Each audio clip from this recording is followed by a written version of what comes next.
Okay, so so today in this afternoon session we will discuss about why domains form. So there are two reasons why. So a ferromagnetic material has a spontaneous polarization. So one, the basic premise or the basic understanding is, so you have, let's say, spins which are aligned or parallel to each other. So this interaction is due to something called, let's say, quantum mechanical in nature. It's an exchange interaction. And because of that, so it's a microscopic, like intrinsic property.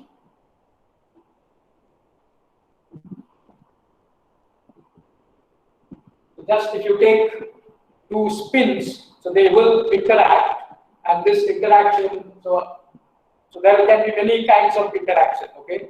So electron spin. So of course, you know about the Coulomb interaction, okay? So because they are charged particles.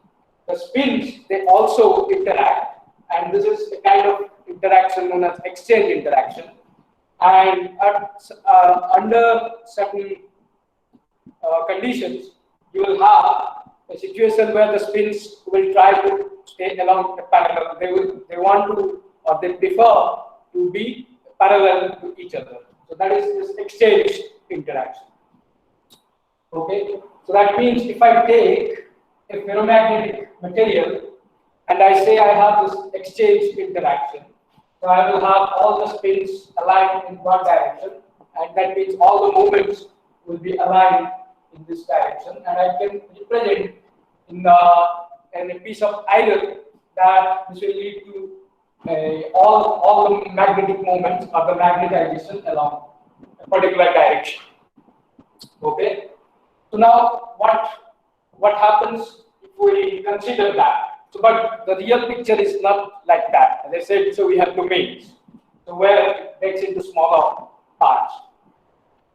So there comes actually an effect from the macroscopic picture. So this is intrinsic on a microscopic picture. But there is also something, the effect of the shape of the, it's a macroscopic effect, which is nothing but the magnetostatic energy. So when I talk about this interaction, so remember, so in physics, whenever we talk about interaction, it is normally similar to like energy, right? When we discuss about interaction, it is basically some kind of energy. Okay. So this, what is this magnetostatic energy? Why it comes from? Where it comes from? So let's say, so you know, I mean, any magnetization or magnetization will react or will have an energy, magnetostatic energy, this m dot h of this form. Okay, so this is energy form. So when you look at a ferromagnetic material, so what is that h? So let's say I'll take a picture here. So let me take magnetic. This is a ferromagnetic material, and I say I have magnetization along this direction. So what? And from Maxwell's equation, so you know that del dot B, it's a divergence free. So if you substitute, so your B is mu naught H plus M. So if you substitute that, what you get is del dot H will be minus del dot M. So that means your H is not a divergence free. So it is somehow like if the field is not divergence free, that means it has some source, somewhere it has a source, like a monopole could exist. So when you look at the ferromagnetic material, you have a finite M here, but when you go outside, M will be 0, that is outside. And that's why your del dot M has a divergence, and that leads to like a formation of poles. So although this is not a real pole or the charge that is building up, but one can approximate that you have a formation of positive and negative magnetic charges at the edges near the boundary, and this will lead to a field which is called a demagnetizing field, HD. So this is, which is an internal field, HD. So this is a demagnetization field. So any ferromagnetic material will always, if it has some magnetization, it will always have a demagnetizing field, HD. So which is opposite to this magnetization. So if I have an external field H,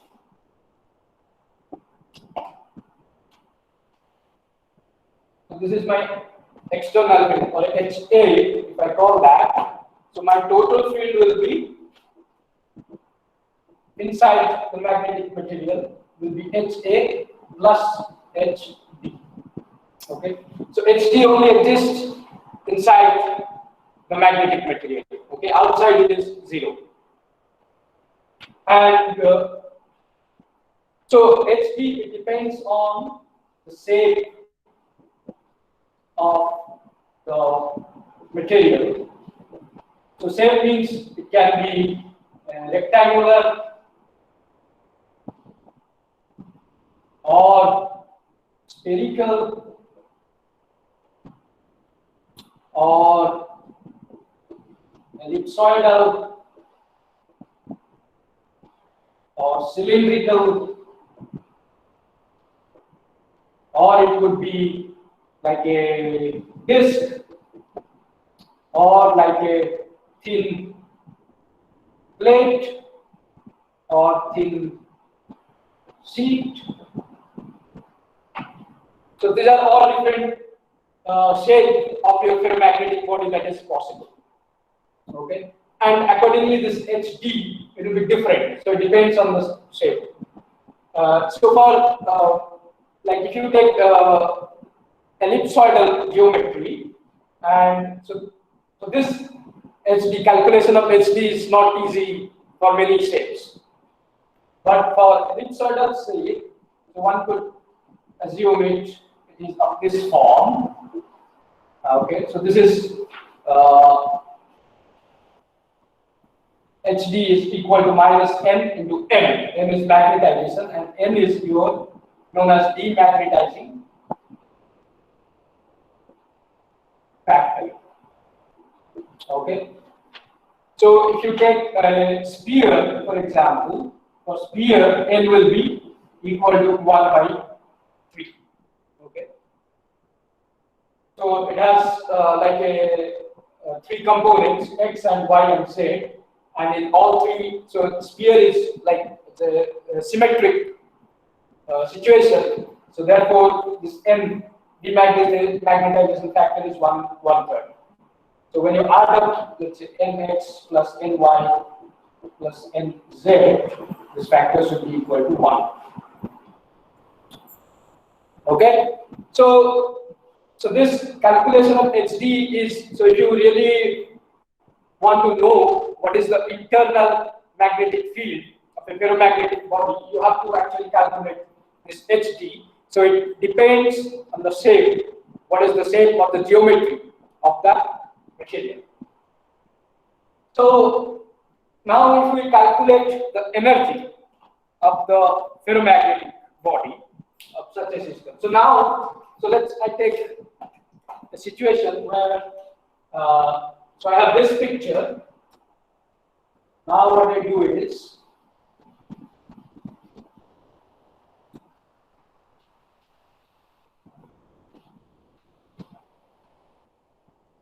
I keep it just like this, and now my magnetization is along this direction. So what will happen? So I have so this is HB.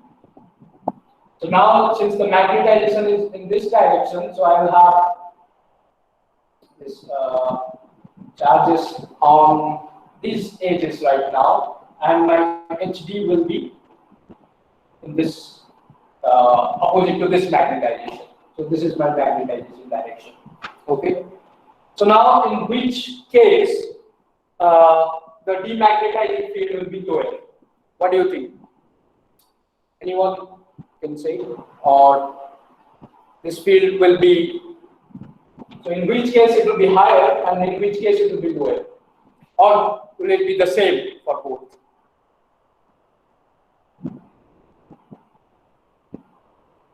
Any?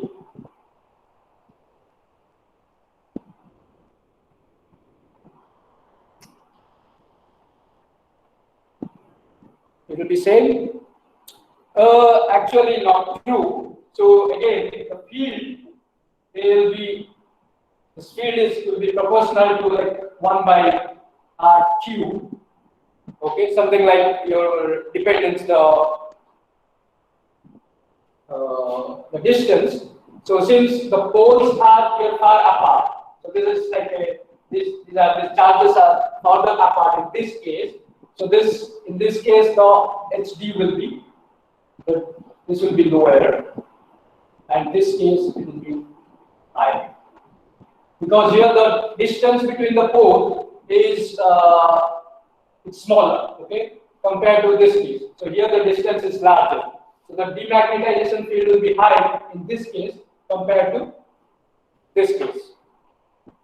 Okay, so that's why in many ferromagnetic body you also expect that. So for example, if I take an ellipsoidal shape, so the magnetization would prefer to lie along the major axis, because if you form now dipoles, the charges, so here the dipolar energy will be small in this direction. But if I put my magnetization along this direction, so then I have charges will form on this surface along the minor axis, and then HD will be larger in this minor axis. So I can say HD minor will be much larger than HD major axis. So therefore, if you take an ellipsoidal shape, so like 100% case, the magnetization would prefer to lie along the major axis, the longer axis. Okay, so this is the effect of demagnetizing field actually. So now the question is, what is the energy associated with this? So if the system is in such a single domain state, the energy will be minus half mu naught HD dot M over the entire volume of the magnet. So you can say dV or dVr, so whatever you prefer. Okay, so this is the energy associated with this field, and this is your magnetostatic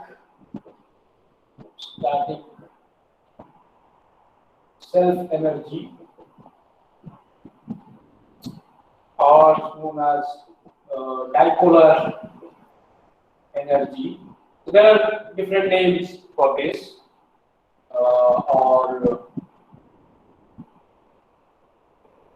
so sometimes it's called a stray field energy. This has various names it has, but whatever name it is, so it is of this form always. So this is that dipolar or the magnetostatic energy what I was talking about in the morning. And if you have like this single domain situation, so this energy will be larger. Okay, so this has a certain contribution.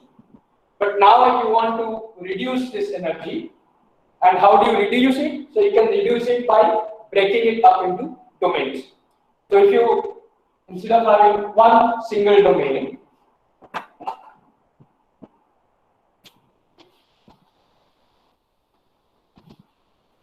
so instead of having one single domain, so like the picture I showed in the morning, so something like this you have.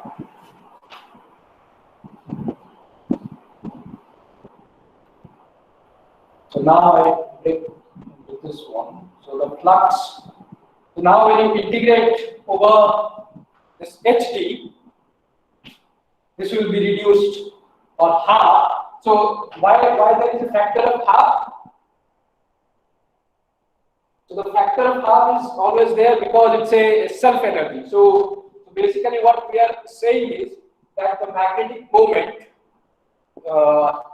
experiences its own magnetic field. So it's a product of its own magnetic field into the magnetization. So therefore, to avoid a double counting of the energy, so a factor of half is always used here. Okay. So this is due to that, say, the magnetic moment which is producing or responsible for the magnetization. So that is experiencing the magnetic field arising due to itself. It's a kind of contradicting statement, but it is happening, and that's why this half factor is there. So now if I break it into domain, so I have basically will reduce this energy by half, and I can even reduce it further. So if I break it into even smaller domains, okay, because now almost will be like this. Okay? So the flux will be all. So basically the idea is that we do not let the flux go out so much. Rather, you keep it confined as much as possible. So in that case, the magnetostatic this self energy will be minimum. So now, with introducing this domains, we have created a domain wall. Okay. So when you create a domain wall, so what will be the spin structure or magnetization in a domain wall? Is it like, so I have a domain pointing like this and pointing like this, and just at one atomic site, the spin or the moment flips, and then I get this domain. Is it like that? It is not. Okay. So it happens, it has certain with these domain walls. Okay. So remember, these magnetization or the magnetic moments which are pointing in this direction or like this, so this is like a minimum energy state for them. So the moments prefer to lie along this axis, so either along this or anti-parallel. Now when you introduce this certain domain wall with a certain width, so how the magnetization will vary? So magnetization has to rotate.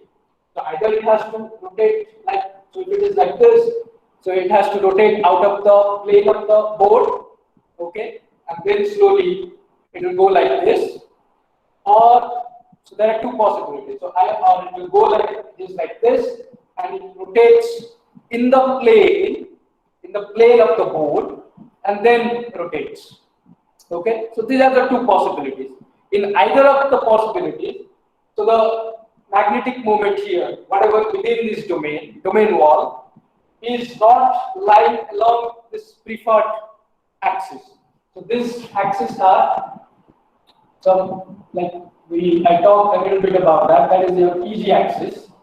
So that means the magnetization would stay along a parallel or anti-parallel to it.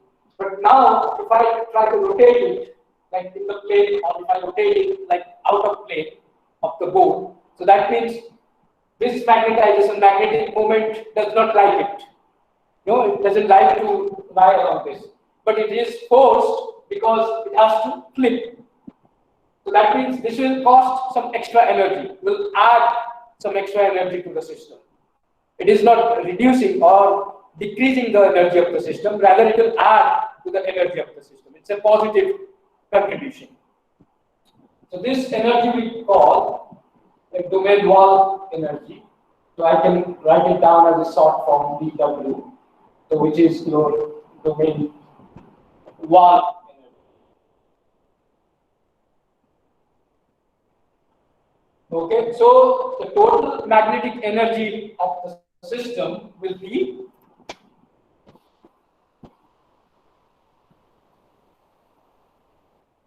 so your total energy will be your magnetostatic plus E domain wall. So these are the major contribution to the total magnetic energy of the system. And basically now it is a yes. So when I flip, so flipping will definitely cost energy. Okay. So because I cannot just so when you look at when I explain that you have spins which are parallel. Okay. So I did not discuss about this exchange interaction much. So this exchange interaction is basically of this form. The energy of exchange interaction is of this form. J S I dot S J. So minus like this. So now if I say J is, let's say assume J is positive. Okay, so this is the energy which keeps the spins parallel to each other. So if J is, so parallel means this is a dot product, okay? So the energy will be minus 2J. So if I get two adjacent spin, S1 and S2, so S1 into S2.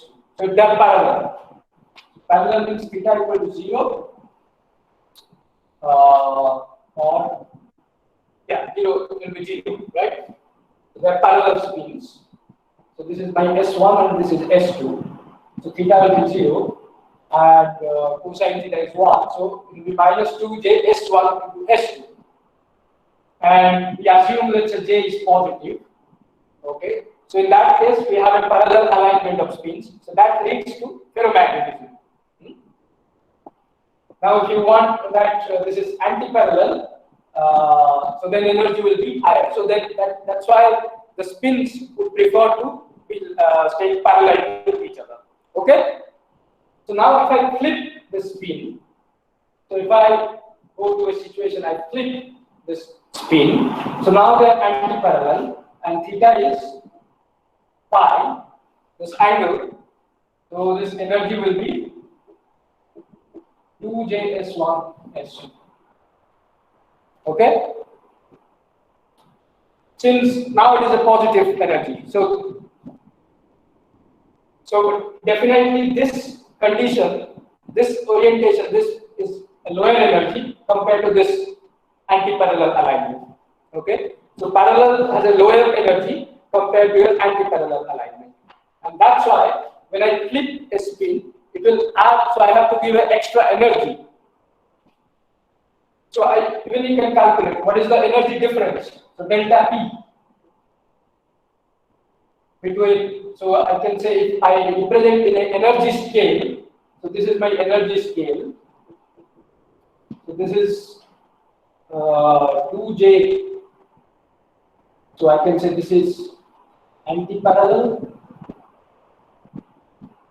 and I can say this as a parallel.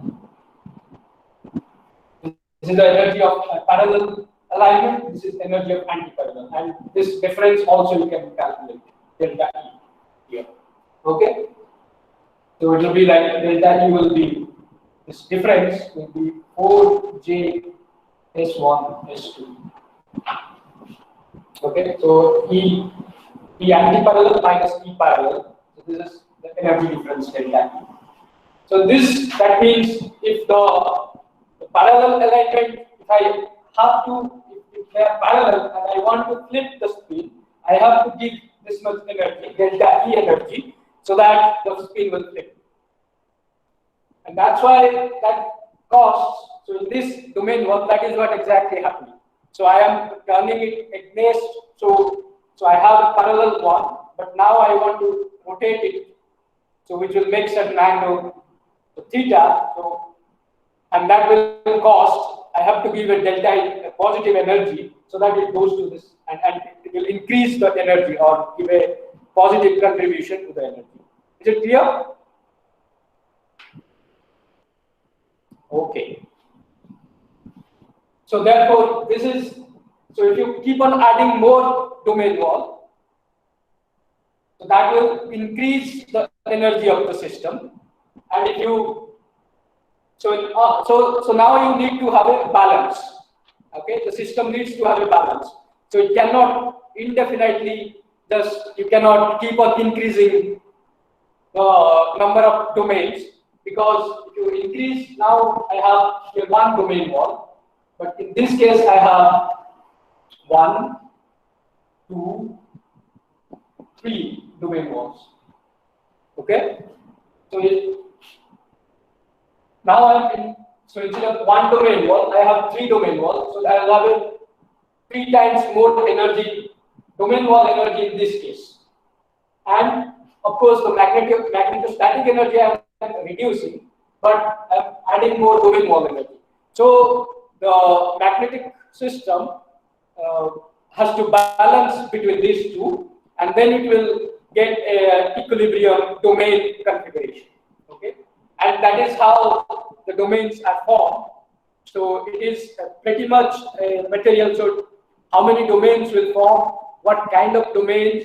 The shape of the domain wall. So all these are like a internal intrinsic property of the material. So there are many factors which influence that, but basically this is so there will be many contribution to this domain wall energy. Why? So one can actually calculate even the domain wall energy and magnetostatic, and you can reach or find the equilibrium domain configuration. And that's why domains are formed. Okay, so one is your magnetostatic energy, which is due to, it's a macroscopic in nature. So it depends on the dimension or the size of the geometry of the material. And on the other hand, it depends on the domain wall energy, which is due to this exchange interaction. So where it wants that the spin should be parallel. So this energy is pretty much like a spin interaction or very microscopic property. So one is contributing from the microscopic picture, the other one looking at the macroscopic picture, and both one has to take into account, and then one can reach at